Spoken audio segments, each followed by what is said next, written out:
Hey, what's happening, guys? What's going on YouTube? Good morning, everybody. You guys have tuned into Rules for Rebels. I just grabbed my morning coffee, and today we're going to be talking about today's news.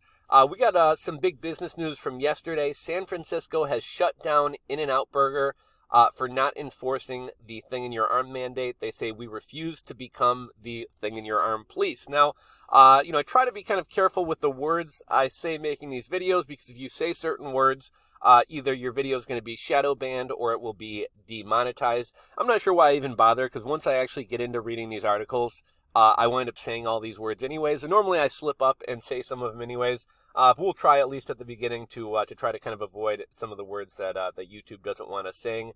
So that's what we're going to be talking about in today's video. Here's what's kind of interesting. So I guess we'll start off just kind of giving you the story. So in San Francisco, they have the thing in your arm mandate to go into public spaces, whether it's a restaurant, movie theater, gym, etc. You need to have the thing in your arm and you need to show your papers. Now, In-N-Out Burger was kind of half following this. So In-N-Out Burger put up all the signage saying you have to have the thing in your arm to come inside and eat here. But they weren't enforcing it. They didn't have an employee standing at the door checking people's papers, and they said, we refuse to become the thing in your arm police. So they did put up the signage. They kind of made a half-ass effort, but they said, look, we're not going to enforce people. This is dangerous to our employees. We believe in customer service. We believe in welcoming everybody here. We're not going to station an employee at the door to check people's papers to come eat a cheeseburger. We're just not going to do it. So San Francisco shut down the restaurant. Now, a lot of news is reporting that the restaurant has decided to shut down, look, we're not going to go along with this. We're just going to shut down the restaurant. From what I can tell, and from, doing a little bit more research on this, it seems like the restaurant is still open for takeout, but they're going to shut down the dining area. And I saw a lot of people being interviewed about this, and it was kind of interesting what people said. Now, obviously, this is San Francisco, so people have a certain attitude towards these and typically support these mandates. But a lot of people were like, look, if that's the rule, they need to follow it like everybody else. And here's the thing that's interesting. Like, nobody really wants to question, does it make any sense to have this rule? Is this rule right? Is this just? Is this rule actually going to do anything to help society, to make people safer? Nobody's really questioning that. People are just saying, well, if the government says that's the rule, they should follow it like everybody else. Here's what's kind of interesting, right? So we have a huge nationwide labor shortage going on right now, especially affecting the hospitality industry and the food industry, and especially fast food. So do these restaurants even have the staff to have somebody not making burgers or dropping fries or ringing up customers, but to just sit at the door and check people's papers? Another thing that's interesting, we did a story 10 months ago. 85% of San Francisco restaurants have shut down. If I remember to do so, I'll drop a link to this in the description box below. This video was from 10 months ago. According to Yelp, 85% of San Francisco restaurants have shut down. So, if San Francisco wants their city to come back and be a thriving city like it was before, you would think you would want to keep businesses in your city and keep businesses open. We have a city here that's already lost 85% of its restaurants, and they're continuing to try to drive more restaurants away. Here's just one interesting thing before we kind of get more into this story. I always think it's kind of funny how certain restaurants, certain foods, certain fast food restaurants tend to be a novelty if you don't have them in your area. I've never been to an In-N-Out Burger. They're mostly out west. I really haven't been out west too much in my travels. I think the extent of my being out west up until recently was just going to Vegas. A couple weeks back, I flew into Vegas, got a rental car, got out of the city right away, wound up driving out to Utah, and went to Zion and Bryce Canyon and all that kind of stuff. Awesome trip. I never really had thought much about Utah. Utah is probably one of my favorite states I've ever visited, and I definitely plan on going back there. Also wound up hitting up Arizona. But while I was out there were two fast food restaurants that kind of caught my attention, In-N-Out Burger and Del Taco. And it's kind of funny how certain restaurants, certain fast food restaurants get this mystique about them. In my area in Chicago, White Castles is really big. I think White Castles may have started here back in the 20s. But in other areas of the country, you don't have White Castles. If you guys live in the South, I think Texas, maybe the Southeast, you guys have Crystals, which is kind of a knockoff of White Castle. But you guys remember the movie, Harold and Kumar Go to White Castle? Like, White Castle has this mystique around it. Since it's right in my backyard and I can go there anytime I want, I actually kind of find it disgusting and I don't really like it. But as somebody else traveling to Chicago, like, oh, I want to try a White Castle, And I've never had an In-N-Out Burger. It's in a lot of movies. I think didn't Keenan and Kel always eat an In-N-Out Burger? And then another one is Del Taco. That's another one you see in a lot of movies. I know in that Netflix show Grace and Frankie, they had talked about Del Taco. So while I was out west, I had really wanted to check out Del Taco and In-N-Out Burger. I didn't wind up getting a chance to eat at either of them, but I would like to check out In-N-Out Burger one of these days. You know, it's kind of funny. I remember when Chick-fil-A first came to Chicago. I mean, there were 2 and 3 hour waits outside in the drive-thru just to get a Chick-fil-A sandwich. And same thing with Sonic. We didn't used to have Sonics here. When Sonic came here, there was a huge craze. People were waiting hours to eat at Sonic. So it's kind of funny how certain fast food restaurants kind of get this kind of mystique about them. So In-N-Out Burger, let's open this story and talk about this a little bit. I'm not really going to go into the details of this because this is YouTube, but I would highly recommend everybody check out Joe Rogan's recent episode with Alex Berenstain. New York Times reporter. Guy got kicked off Twitter for basically stating stating government facts about the beer cough and the thing in your arm. It was a really kind of eye-opening episode. Everything that he said was backed up by government statistics, and he kind of highlights the craziness of a lot of this. I know some data just recently came out of the UK showing that 70% of the people dying have had the thing, which kind of makes you wonder why is the vast majority of people dying people who have the thing? That just seems weird. But we're not going to go too much into that. If you guys want to hear more about that, I think there's some clips on Twitter, or you can check out Joe Rogan's episode on Spotify. San Francisco shuts down In-N-Out Burger for not enforcing the jab mandate. We refuse to become the vaccination police. It says the store has reopened, but indoor dining remains closed. So they haven't shut it down entirely. We are starting to see a lot more pushback. I know Travis Tritt recently came out and said he will not perform at any venues that require you to show your papers to get in. I know a lot of people are like, oh, Travis Tritt, he's washed out. I fucking love Travis Tritt, man. I'm a big fan of 90s country, but Travis Tritt, man, how about It's a Great Day to Be Alive? That's a great jam. One of my favorite Travis Tritt songs is Modern Day Bonnie and Clyde. But yeah, if you are a country music fan and you haven't listened to much Travis Tritt, man, Travis Tritt was a legend back in the day. I still enjoy his music on bike rides and runs from time to time. But he has recently come out and said he will not perform at any venues that require you to show your papers to get in. Also, it looks like Southwest is backing off of their mandate a little bit. Initially, they said they were going to fire people or put people on unpaid leave. At this point, it looks like they're going to at least pay people while their exemption requests are being processed. Once we get into January and the supposed federal mandates come down, we'll see what ultimately winds up happening. Although realize at this point, Joe Biden has not signed an executive order and OSHA has not come out with any guidance. So at this point, nothing was done more so than Joe Biden just coming on and having a press conference on a fake set and reading off a teleprompter. There is no executive order.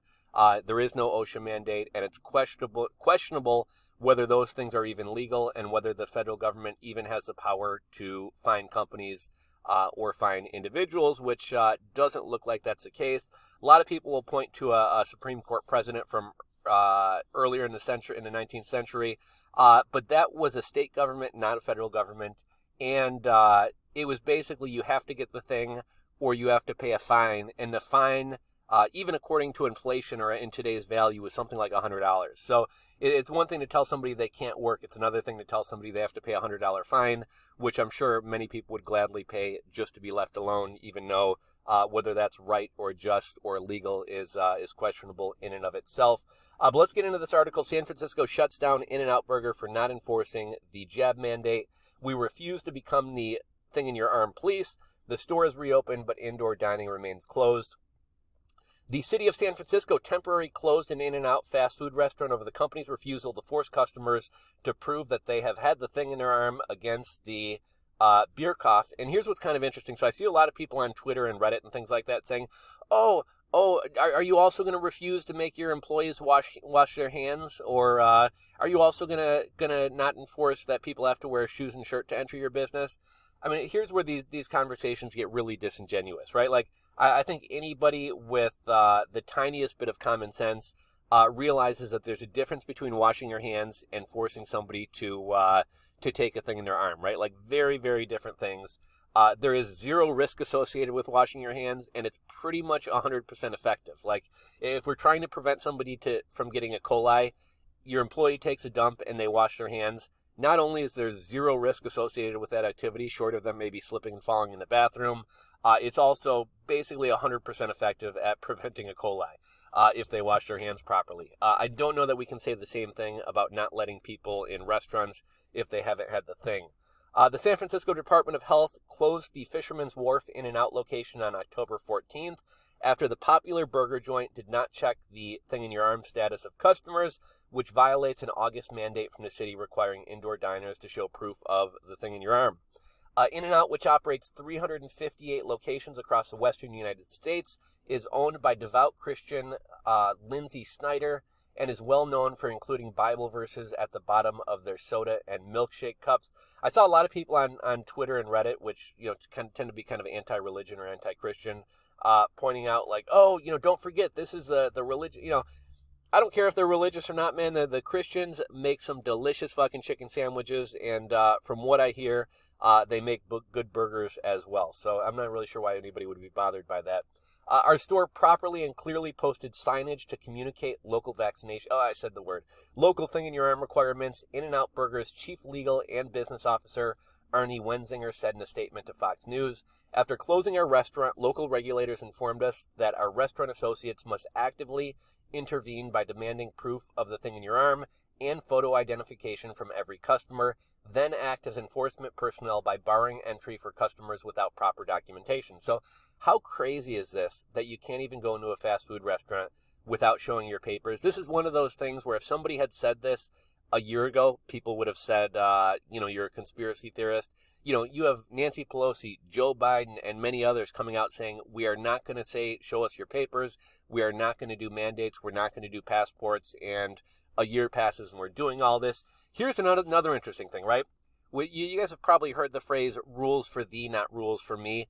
Pretty much all the mayors and governors who have been the biggest pushers of these rules and mandates have been the biggest ones to violate their own. Chicago's Mayor Lori Lightfoot was recently out celebrating the WNBA winning the championship maskless in a big crowd. Earlier during the pandemic, she had shut everything down, said people can't get haircuts, and then went out and got a haircut herself. And when confronted about it, rather than saying, you know what, I'm sorry, I fucked up, I was wrong, no, she doubles down and says, look, I'm important. I'm a mayor. I have to appear on TV. I have to look good. So rules for thee, not rules for me. I know Austin, Texas's mayor was down in Cabo when he was telling people not to travel. Denver's mayor was traveling to visit family on Thanksgiving when he told people not to travel or not to gather with family. Gavin Newsom has repeatedly been seen dining out, even though he shut down indoor dining. And here's another thing interesting about San Francisco. San Francisco and I believe LA shut down outdoor dining, even though basically outdoor transmission is non-existent. So that's definitely following the science. But we see a lot of these governors and mayors putting these rules in place and then violating them themselves. De Blasio was working out at the gym when he shut down gyms. If the people in power making rules for you are not following these rules for themselves as well, you're not being governed, you're being ruled, right? They're a dictator, they're not a governor.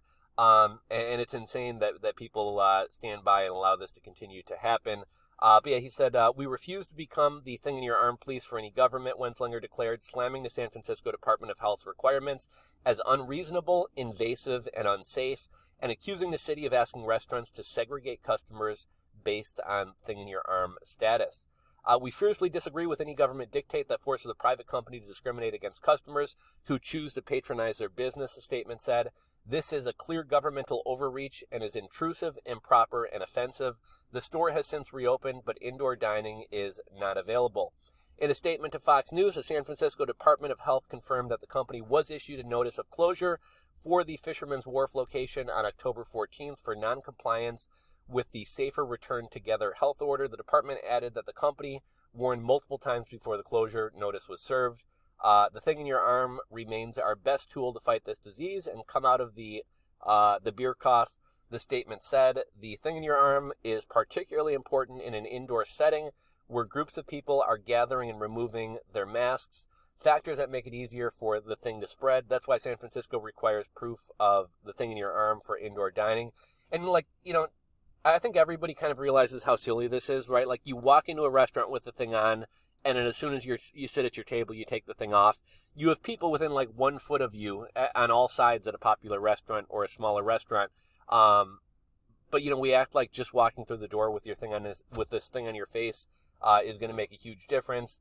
Let's see what people say in the comments, because like I said, I oftentimes find the comments to be more interesting than the actual articles. I don't get it. Why would anyone eat anywhere that requires you to provide proof of getting the thing in your arm? Even if I had a thing in your arm card, I surely wouldn't show it to anyone. I'm starting to think this is more of a status control issue than a safety issue. No shit. The entire ongoing beer cough circus is a control issue.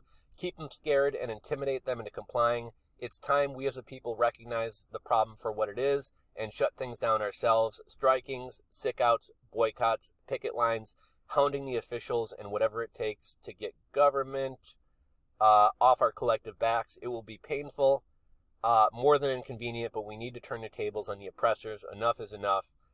Great job in and out. We've got several here in Scottsdale heading out tonight to not only enjoy a great burger, but also say thank you for standing strong. Here's the funny thing about, with whether we're talking about the Southwest thing or this thing, I see a lot of people like, I'll never eat an In-N-Out burger again. Fine, vote with your dollars. That's your prerogative. I see a lot of people say, I'm never going to fly Southwest again. Here's something that's really funny, right? You almost never see, you might see airline pilots walking through the airport, but normally by the time you get on a plane, the airline pilots, the captains are up in a specific area with a locked door. Like you almost never see the pilots. You see the flight attendants. But for people saying, well, if pilots don't have to have the thing in your arm, I'm not going to fly the plane. Look, motherfucker, you are back in row 47. You're nowhere near the pilot. The air in an airplane is exchanged completely every 3 minutes. And passengers don't have to have the thing in your arm. So while you're checking your bags, you're standing nuts to butts with a passenger who doesn't have the thing in their arm. While you're going through TSA, you're standing nuts to butts with somebody who doesn't have the thing in their arm. When you board the plane, you're sitting between two people in the tiniest seats ever invented, with two people on your side who potentially haven't had the thing in their arm. But you're worried about a pilot up 47 rows in a specific area, locked away in a room. It just seems silly. We'll read a couple more comments and then we'll wrap this up. The family that owns In-N-Out is extremely wealthy due to their earned success. I hope they use a tiny bit of that wealth to sue the city and defend their rights. The thing in your arms may or may not be the key to ending the beer thing. Forcing 18-year-old burger joint employees to enforce questionable government policy is definitely not the answer. Let's see. The burger joint is absolutely correct. If the city is imposing a vaccine, I said it, a thing in your arm mandate and want it enforced, they need to station a police officer at the entry of every establishment with indoor accommodations, gyms, restaurants, churches, movie theaters, to check the status. It is unsafe, as some customers have reacted violently when asked for the thing in your arm card.